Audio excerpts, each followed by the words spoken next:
criminal prime minister. None in the world is secure from the aggressive machinations of this regime. It is manifest that the Zionist regime and its sponsors no longer even content themselves with normalization through political means. Rather, they impose their presence through naked force and have styled it peace through strength. Yet, this is neither peace nor power. It is nothing but aggression rooted in coercion and bullying. But we envision our powerful Iran alongside powerful neighbors within a strong region with a radiant future. A future in which we stand together against a grand project that imposes genocide, destruction, and instability upon the region. A future in which collective security is assured through genuine mechanisms of defensive cooperation and joint response to threats. A future in which human dignity and cultural diversity are cherished as foundational values. A future in which collective development is realized through joint investment in infrastructure and modern sciences. A future in which energy security and the equitable use of vital resources from the pillars of economic stability. A future in which the environment is safeguarded for posterity. A future in which national sovereignty and the territorial integrity of states are regarded as non-negotiable principles. A future not in pursuit of peace imposed by force, but founded upon strength derived through peace. In such a strong region, slaughter and bloodshed shall find no place. It is for this very reason that my country has, for many years, been among the staunchest advocates of establishing a region free of weapons of mass destruction. Yet those who themselves possess the largest nuclear arsenals and who in flagrant breach of the NPT make their weapons even deadlier and more destructive have for years subjected our people to pressures on the basis of spurious allegations. Last week, 3 European states, having failed through a decade of bad faith and thereafter by supporting military aggression, to bring the proud people of Iran to their knees, at the behest of the United States of America, sought by means of pressure, coercion, imposition, and manifest abuse to reinstate against Iran the Security Council resolutions that had already been terminated. In doing so, they set aside good faith. They circumvented legal obligations. They sought to portray Iran's lawful remedial measures taken in response to the United States' withdrawal from the JCPOA and to Europe's breach and utter incapacity as a gross violation. They falsely presented themselves as parties of good standing to the agreement, and they disparaged Iran's sincere efforts as insufficient. All of this was in pursuit of nothing less than the destruction of the very JCPOA, which they themselves had once held as the foremost achievement of multilateral diplomacy. This unlawful measure, which has also met the opposition of certain members of the Security Council, possesses no international legitimacy and will not garner the approbation of the international community. I hereby declare once more before this assembly that Iran has never sought and will never seek to build a nuclear bomb. We do not seek nuclear weapons. This is our belief based on the edict issued by the supreme leader and by religious authorities. Therefore, we never sought weapons of mass destruction, nor will we ever seek them. Whereas those who disturb the peace and stability in the region lies in Israel, but Iran is the one that is being punished for those actions. There is a poem that roughly says something to the effect that someone in one side of the world does something to disturb the peace and someone else is punished for those actions. Ladies and gentlemen, the Islamic Republic of Iran welcomes peace and stability. We believe that the future of our region and of the world must be built upon cooperation, trust, and shared development. In this framework, Iran supports the peace process between the Republic of Azerbaijan and the Republic of Armenia and hopes that its outcome shall be enduring and serve as a foundation for improved relations between these two neighboring states. Iran also hopes that the efforts to bring an end to the war in Ukraine may result in a just and lasting agreement between Russia and Ukraine and bring solace to the human suffering caused by this crisis. Iran welcomes the defensive pact between the two brotherly Muslim countries, the Kingdom of Saudi Arabia and the Islamic Republic of Pakistan, as a beginning for a comprehensive regional security system with the cooperation of the Muslim states of West Asia in the political, security, and defense domains. Finally, Iran condemns the criminal aggression of the Israeli regime against Qatar, which resulted in the martyrdom of a number of Palestinian and Qatari nationals, and declares its support and solidarity with the government and people of Qatar. Ladies and gentlemen, true security is not achieved through force, but through confidence building, mutual respect, regional convergence, and multilateralism grounded in international laws. Based on this foundation, a call upon all to practice listening to one another instead of raising voices, to re-examine the intellectual premises of polarization and political violence, which today ensnares not only the international community, but also renders societies internally with tension and turmoil. To uphold as the common denominator of all beliefs and cultures the principles that whatever we do not approve for ourselves, we should not impose upon others, instead of distorting concepts and narratives with biased interpretations. To restore and rehabilitate the credibility of international laws, institutions, and mechanisms, and to commit to the establishment of a regional system of security and cooperation in West Asia. Ladies and gentlemen, we Iranians have extended our power in the world not by producing and employing nuclear weapons, nor by the slaughter of hundreds of thousands in the 20th century, nor by genocide and the imposition of starvation upon the children in Gaza in the 21st century, and not even through the historic empires of Iran, but rather through a culture of human fellowship and the message of empathy of universal sages such as Rumi, Hafiz, Saadi, who 8 centuries ago declared, "Human beings are members of a whole, in creation of one essence and soul. If one member is inflicted with pain, other members uneasy will remain. If you have no sympathy for human pain, the name of human you cannot pertain. Those criminals who bully by murdering children are not worthy of the name human being, and assuredly they shall never prove to be trustworthy partners." Relying upon its time-honored tradition of altruism and human fellowship, Iran is a steadfast partner and a trustworthy companion for all peace-seeking countries, a friendship and a partnership grounded not in fleeting expediency, but in dignity, trust, and a shared future. We, the upright people of Iran, by standing firm against lawless marauders, have surmounted with honor the injustices, discriminations, and double standards imposed upon us. And today, with an opportunity-oriented outlook, we have transformed this historic achievement of the Iranian people into a platform for a leap toward a hopeful future. Let us together with you turn threats into opportunities. I thank you.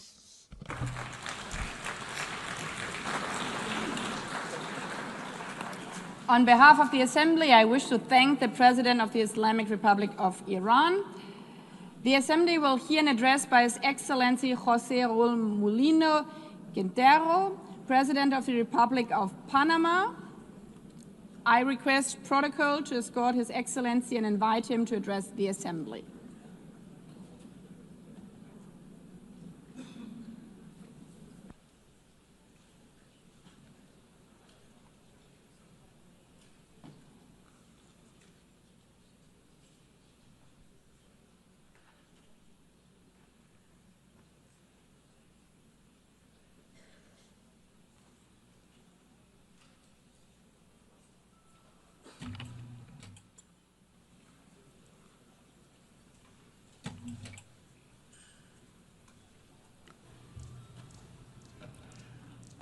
Muy buenos días. A very good morning, Madam President, distinguished heads of state and government, honorable delegates. On behalf of the Panamanian people, with profound respect and renewed hope, I appear before this honorable assembly on the 80th anniversary of this organization, which remains a beacon for peace, cooperation, and progress. Panama has been committed since the signing of the Charter of San Francisco in 1945 to peace building, security, sustainable development, and human rights. Over these 8 decades, our country has championed multilateral diplomacy and public international law as a cornerstone of our foreign policy. The UN 80 initiative, presented by the Secretary-General Antonio Guterres, offers an opportunity to reflect on the past, to raise awareness of present threats, and to envision a fairer future. We firmly believe that today, more than ever, we must strengthen the value of multilateralism to respond to global challenges and crises as a tool to mitigate asymmetries among nations. In this regard, I wish to highlight that multilateral policy contributed to our country's removal, for instance, from discriminatory lists imposed by the European Union and the Financial Action Task Force. Since it does not make sense to be a member of the Security Council of this organization, while at the same time appearing on lists alongside countries that promote terrorism. We believe it is the right time to undertake a comprehensive reform, to make the Security Council more effective, to make the General Assembly more representative, to make specialized agencies more inclusive, and, above all, to reduce bureaucracy. Panama, just like other countries, calls for greater representation of Latin America and the Caribbean in decision-making bodies. The time has come to update the architecture of multilateral governance. Our region is the world's leading exporter of food. It is home to a strategic canal linking the Atlantic and the Pacific, and it holds more than 50% of the planet's biodiversity. We are major suppliers of minerals. We possess the largest freshwater reserves. We live together in peace, and we strive to preserve this. All of these elements make us a key global actor, and we must ensure that our representation reflects our role and our global significance. In line with our mission to contain and prevent the tragic outcome of a global war, which was its fundamental raison d'être, the United Nations is also facing a challenge of promoting urgent action to achieve the Sustainable Development Goals.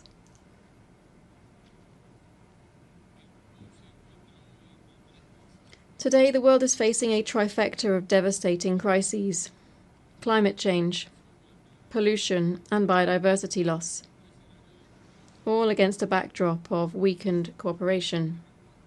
The response to these crises must be swift and united. In response, Panama has put forward its Nature Pledge, which is our pact with nature. This is a new way of understanding environmental and climate policy, integrating our obligations on climate, biodiversity, and land into a single national commitment. In practice, Panama is pledging to curb its emissions by 2035. Even as a carbon-negative country, we believe there's always room to take further steps towards sustainability for future generations.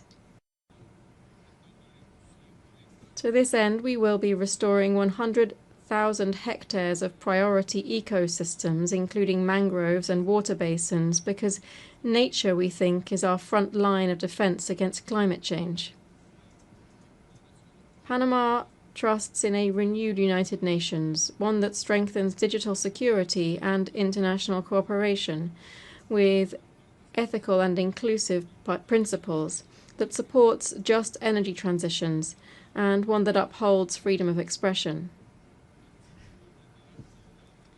In this spirit, we reaffirm our unwavering respect for freedom and democracy in our region. which continues to suffer from instability at the hands of those who disregard the popular will expressed through the ballot box, or who simply do not permit open and transparent elections. We aspire to be a member of the United Nations that is capable of preventing conflicts before they arise, that can better respond promptly to humanitarian emergencies, that better coordinates its field agencies, and that more faithfully represents the diversity of peoples across the globe. Panama has offered to host offices of United Nations system organizations to support reform efforts under the UN 80 initiative.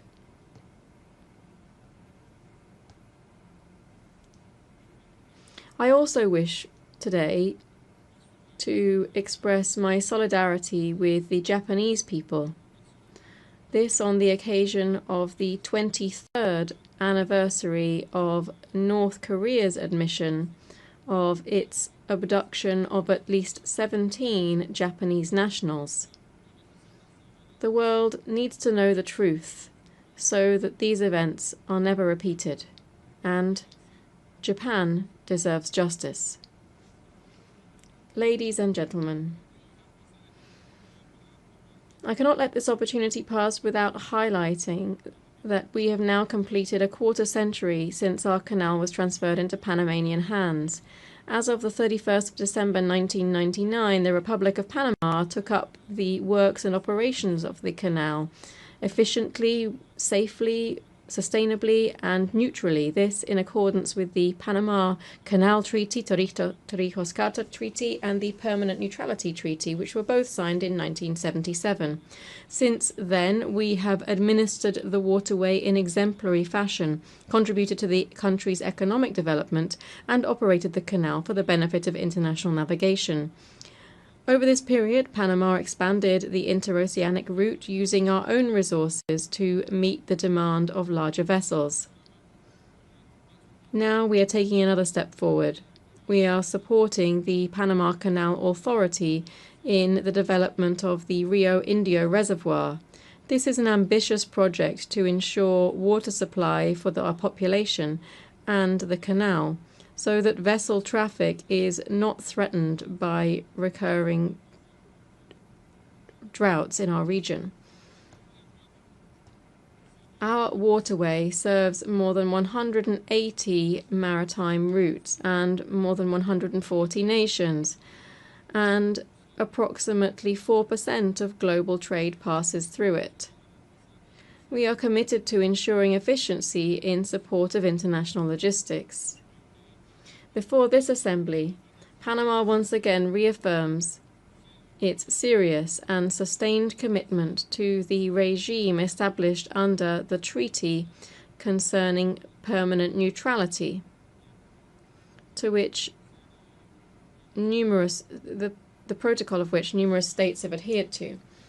Neutrality is the best formula to safeguard the security of our canal, a global public good.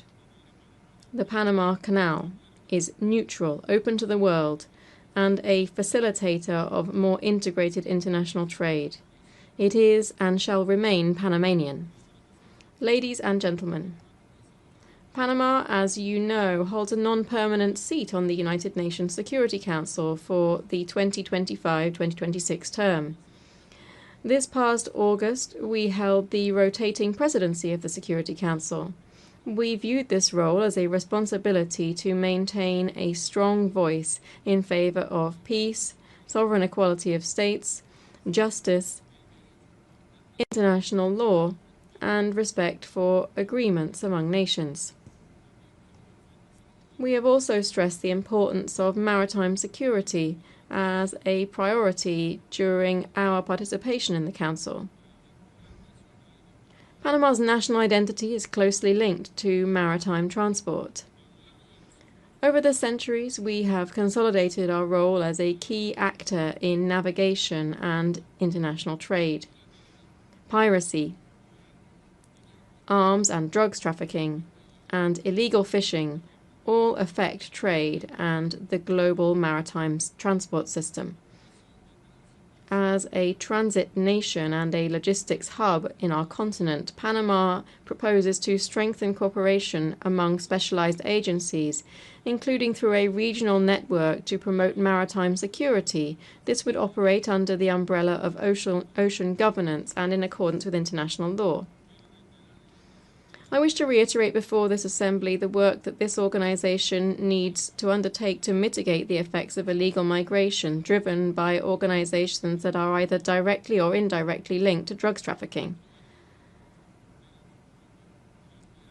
For years, millions of people have been passing through our Darien region, which is on our border with Colombia. And yet in just 1 year in office, we've reduced the flow of migrants heading north to 0. That crisis was resolved, thus meeting the promise to shut down illegal crossings through the Darien. The humanitarian and environmental consequences were extreme. The suffering of women and children subjected to abuse and the pollution of one of the world's most biodiverse areas. These continue to cause pain to those of us who have had direct contact with the situation. Today we are seeing north-south migration on a much smaller scale, but which renews our commitment to the orderly transit of people so that they may return home. I must say that while the migratory crisis has been resolved, the causes of mass emigration remain unaddressed. The fact that our country has resolved this scourge doesn't mean that we should let up in our demands for concrete responses, such as in the case of the border between Haiti and the Dominican Republic, which is facing unchecked migration that also has an effect on the entire region. It's essential that we find clear solutions both for the Haitian crisis and, more generally, for effective control of migratory flows. We are currently suffering from the growth of another illegal activity, which is drug trafficking. Today, it poses a threat to human lives and a grave risk of instability throughout the entire region due to the different cartels operating there. Just to give you a quick idea, this year alone, Panama has seized nearly 150 tons of cocaine and other drugs. This is an historic and alarming figure, one which compels us to step up our efforts to seek greater cooperation and to galvanize resources in a struggle that must be a common cause among all nations of the world. Honourable members, next year, the Amphictyonic Congress of Panama, convened by the liberator Simón Bolívar, will celebrate its bicentenary. Its proposal was for an international system based on the sovereign equality of states, justice, law, and international cooperation to achieve the people's common goals. We hope that this commemoration will serve as a new starting point for international cooperation, one that respects and elevates the values of sovereignty, peace, and peaceful coexistence, values that must guide our work in this and other global fora. Honourable members, before this forum of global peace and international cooperation, I reiterate the faith of the Panamanian people in the United Nations system. At times of crisis, when the winds of unilateralism, polarization, and fragmentation are blowing, Panama will raise its voice in defense of multilateralism. Panama will remain an enthusiastic member of the United Nations, a defender of international law, and a tireless proponent of global peace. Because, as this year's theme reminds us, we are stronger together, and only together can we build a fairer and more humane future for all. Thank you very much.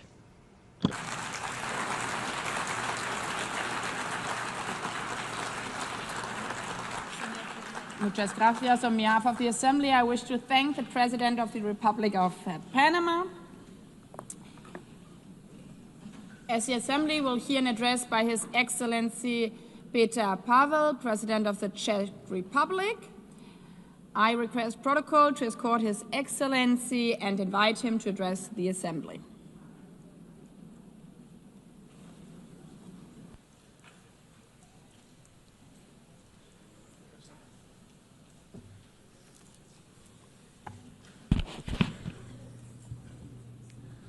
Madam President, Excellencies, ladies and gentlemen, I am humbled to speak here in front of you again. Today, I wish to address two main issues: United Nations achievements and necessity of its reform, and prospect of multilateralism in the light of Russian aggression. 80 years ago, the United Nations was founded with great hope to prevent war and destruction, never to repeat the horrors of World War II. My country proudly stood amongst the founding nations, signing the charter that would become our collective moral compass.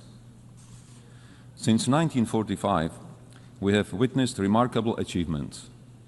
The United Nations helped to prevent another full-scale world conflict. It assisted in dissolution of colonialism and rise of new sovereign countries in Asia, Africa, Europe, and Latin America. Together, we created a robust multilateral system of rules and global cooperation in international security, human rights, and economic development. Together with the UN, we have fought famine, disease, illiteracy, and poverty in some of the world's most vulnerable regions. Dozens of peacekeeping missions have helped to ease tensions in conflict zones. Thanks to its long-standing efforts, the UN has helped transform countless lives and laid the groundwork for a better world, a world which is more humane and more cooperative. It provided a platform where even the smallest nations can speak out and be heard. The UN remains the only institution where the world can collectively confront global crises. Not with weapons, but with dialogue, shared responsibility, and pressure where necessary. UN's greatest achievement is not perfection, it's persistence. With many devastating conflicts ongoing, Russia's invasion of Ukraine has significantly transformed the global security landscape. Since the last general debate a year ago, our world has not become more secure. On the contrary. In the game of smoke and mirrors, Russia continues targeting civilians, civilian infrastructure, foreign diplomatic missions, and most recently, even our neighboring country, Poland. Not to forget the acts of hybrid warfare on our own territory. These range from disinformation campaigns and attempts to undermine public trust, to cyber attacks, and even acts of sabotage carried out by mercenaries recruited online. Despite being the largest country on the map, Russia still aims to seize Ukrainian territory and expand its sphere of influence. Backed by China, Iran, North Korea, and other countries that help it circumvent sanctions and provide economic or political support.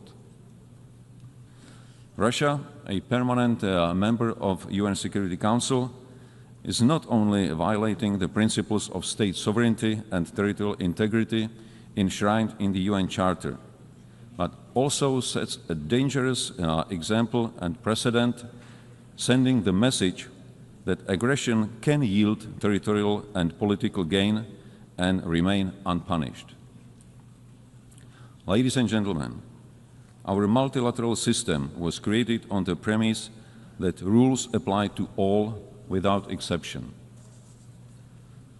The consequences of this war go far beyond the news headlines.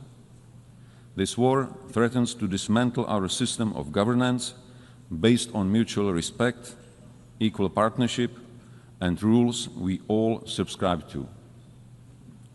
What is happening in Europe today could happen anywhere else tomorrow, under different circumstances, but under the exact same pretext. If Russia wins this unjust war, it will legitimize the triumph of brute force. Turning a blind eye to Ukraine today is a green light to any future aggressor anywhere in the world. Disruptions of the status quo in the Taiwan Strait or elsewhere in the Indo-Pacific would further destabilize global security and trade.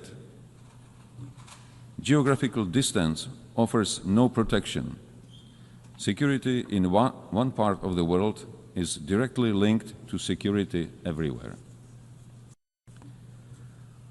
Tolerating the principle of might makes right will lead to the end of multilateralism and the beginning of life under principles dictated by a powerful few.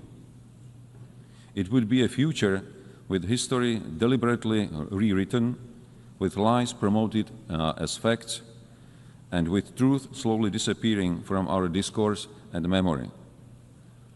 Just the opposite of what most of our nations fought for in the previous century. The heroism of Ukrainian people, their willingness to sacrifice for freedom, and global solidarity with Ukraine demonstrate that most of us still believe in universal values and in our responsibility to defend them. To achieve sustainable peace, we democratic allies from all over the world must act in unity and intensify our economic pressure on Russia. This is the only way to bring the aggressor to the negotiating table. Such peace, based on the existing international law, including territorial integrity and the right of self-determination, is in the interest of not only European countries, but of the whole international community. Any future peace agreement must send a clear message worldwide that aggressor must not be rewarded and borders cannot be changed by force. Ladies and gentlemen, the structure of the UN was based on the outcome of the World War II.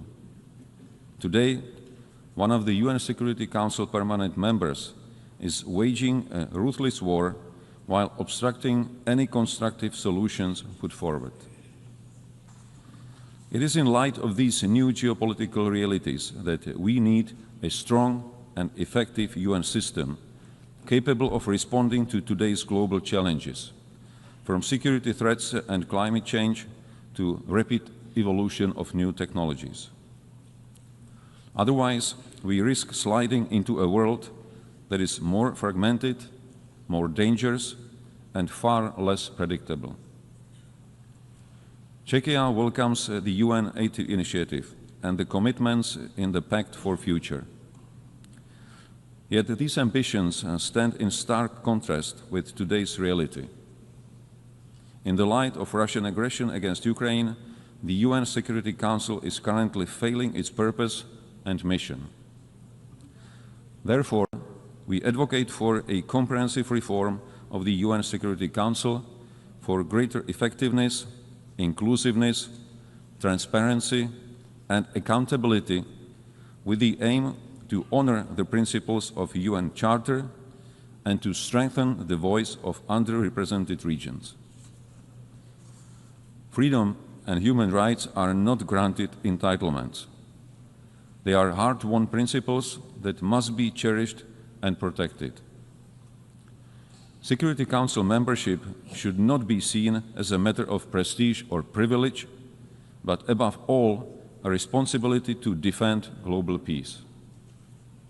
That's why Czechia is seeking a non-permanent seat on the UN Security Council for the term 2032-33, with a clear commitment to uphold the rules-based international order.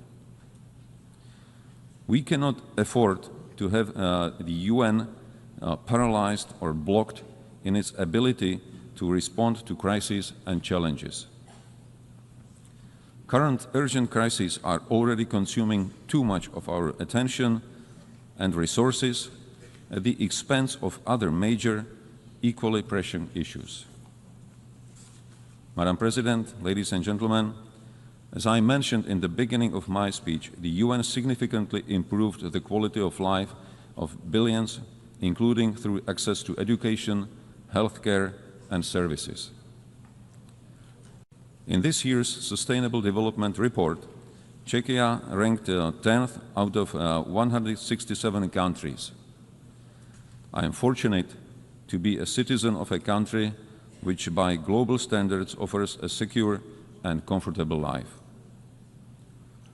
This doesn't mean that there are no challenges. Much work still lies ahead if we are to achieve the Sustainable Development Goals 2030, both at home and globally. After all, most of the challenges we are facing are global. No single nation is powerful enough to succeed alone. That is why we need more dialogue. That is why we need greater cooperation and collective action. And ultimately, that is why multilateralism must not only survive, it must thrive. Not only for us, but most importantly, for future generations. Thank you. On behalf of the Assembly, I wish to thank the President of the Czech Republic. The Assembly will hear an address by Her Excellency Karen Keller-Sutter, President of the First Confederation. I request protocol to escort Her Excellency and invite her to address the Assembly.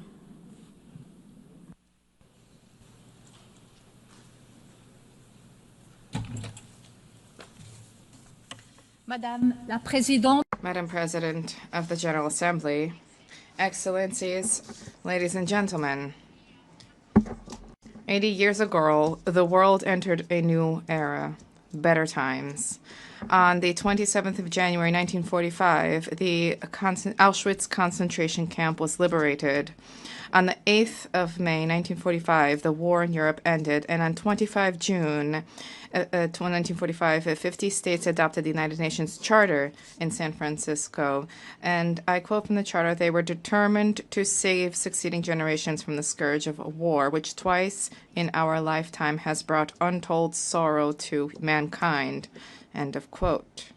Upon the ruins of the Second World War, a new international order was born out of a shared conviction and determination to bring peace and prosperity to the world.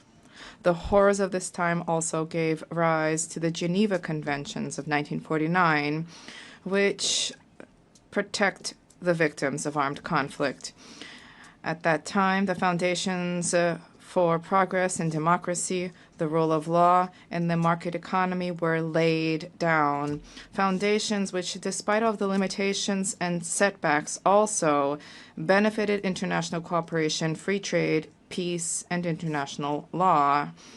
Without drawing any historical parallels, it is clear that this year, as we mark the 80th anniversary of the United Nations, we are experiencing a new era of particularly extreme political and economic upheaval at a time when, once again, too many wars are raging with civilian populations experiencing unbearable suffering, a time in which a just lasting peace in the Middle East and Ukraine still seems beyond reach, and during which autocratic tendencies are gaining ground, including in Europe, a time in which free trade is being put to the test, and where ultimately international law, including the Charter of the United Nations, risk becoming dead letter. These upheavals are not coming out of nowhere. They are the result of developments that, in some cases, date back a long time, in which, in retrospect, we failed to take seriously enough for far too long.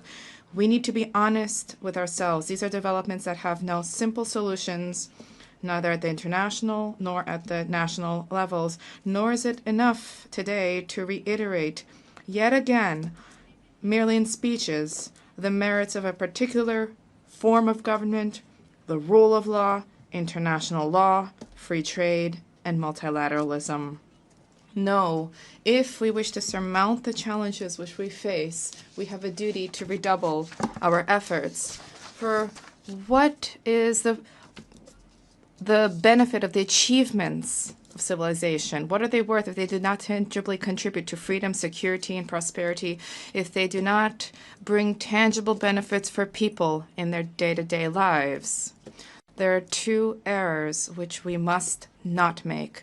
Firstly, pointing the finger only at others. Secondly, leaving international organizations alone to work alone and acting as if they were completely detached from us. Ladies and gentlemen, we need to begin where we can guarantee freedom and contribute to security and prosperity right now. And generally, this is at home, within our own countries.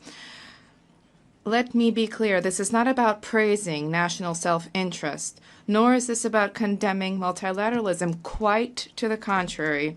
Switzerland is convinced that multilateralism, international organizations, the United Nations are essential for the peaceful coexistence of peoples, for global economic prosperity, for the resolution of challenges, including migration, climate change, the digital transition, and as finance minister, I would also add for global financial stability.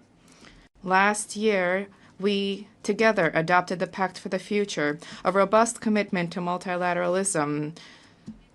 A central pillar of that pact is the 2030 Agenda for Sustainable Development. We must now implement these roadmaps without delay. Switzerland is also convinced that International Geneva can make a unique contribution to the attainment of these goals.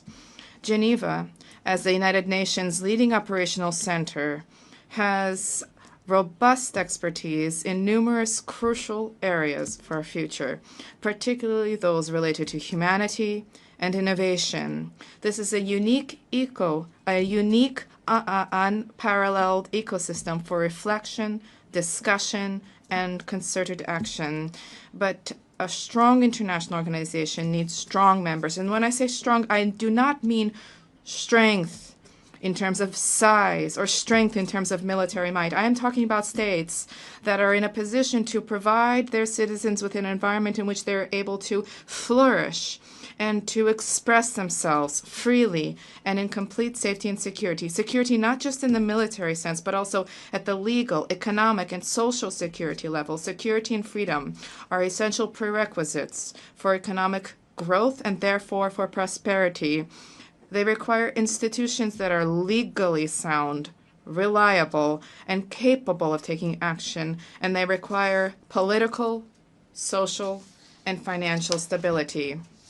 And here, each state has an obligation to shoulder its own responsibilities. We cannot simply delegate our responsibilities to an international organization. Ladies, gentlemen, the international community cannot but benefit from the domestic strength, prosperity, and stability of each state. Only strong states, strong domestically, can demonstrate true solidarity and contribute to a successful, prosperous international community. But we need to also redouble our efforts as an international community. Today, more than ever before, the United Nations must also take a critical look at itself to consider whether it is still able to fulfill its role as the 50 states intended when they adopted the Charter in San Francisco on 25 June 1945. Multilateralism is also undergoing unprecedented upheaval. These upheavals are punctuated by a resurgence of violations in the normative framework and the very principles and values that underpin multilateral action. Dialogue, cooperation, consensus building, respect for international law, and sovereign equality of states, regardless of size, of economic strength, or political influence. Switzerland calls upon all states to make a firm commitment to uphold the principles and values enshrined in the Charter of the United Nations 80 years ago. This is the prelude to any reflection on reforms and efficiency measures to strengthen the impact of our actions in the 3 pillars of the organization. With this in mind, we fully support the UN 80 reform program of the Secretary General. A greater effectiveness, coherence, agility, and impact of multilateral action should each guide our decisions. A structured, well-thought-through approach together for defining the UN of the future is vital. I can assure you that Switzerland will continue to work towards reform. We remain committed to the reform efforts to a more effective and efficient United Nations and to sustainable multilateralism, both as a reliable host state and as a committed member state. Excellencies, ladies and gentlemen,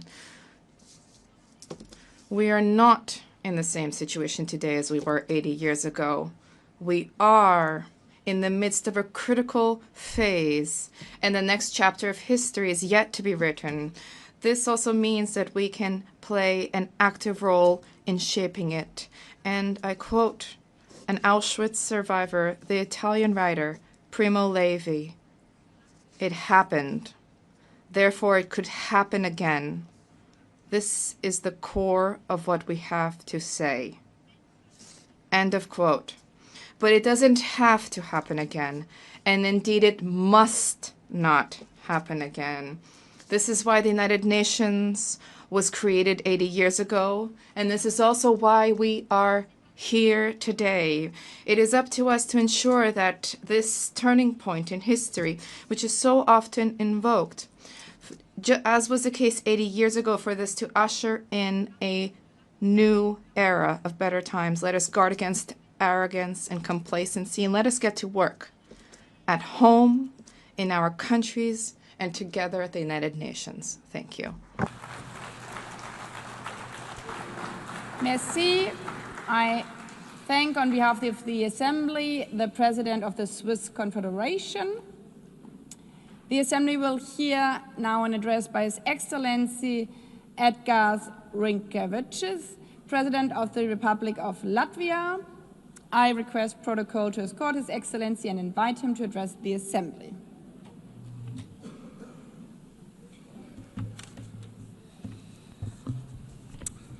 Madam President, Excellencies, distinguished delegates. First of all, allow me to congratulate Your Excellency, Madam Annalena Baerbock, on assuming the presidency of the General Assembly. You will have Latvia's full cooperation. Latvia believes that we are stronger together, stronger in advancing peace, fostering development, upholding human rights.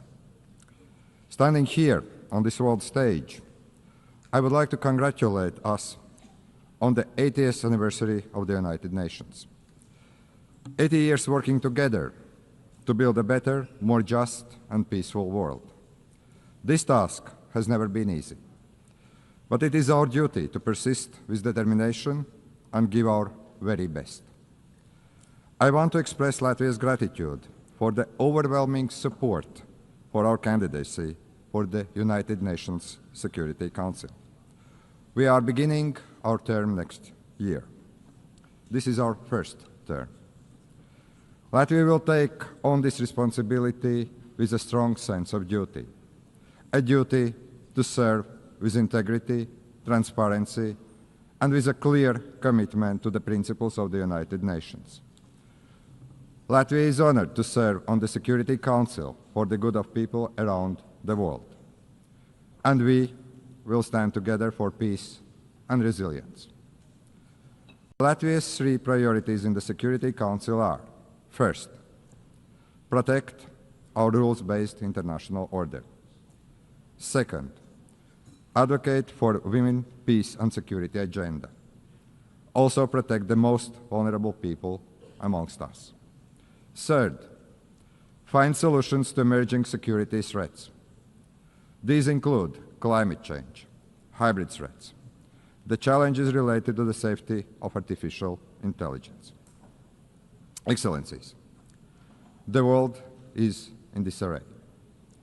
Before our eyes, we see blatant attempts to weaken or even to destroy the rules-based international order, the order that is rooted in the United Nations Charter. In effect, a new world order is emerging, and it is not a better one. There is an attempt to recreate the world where the might makes right.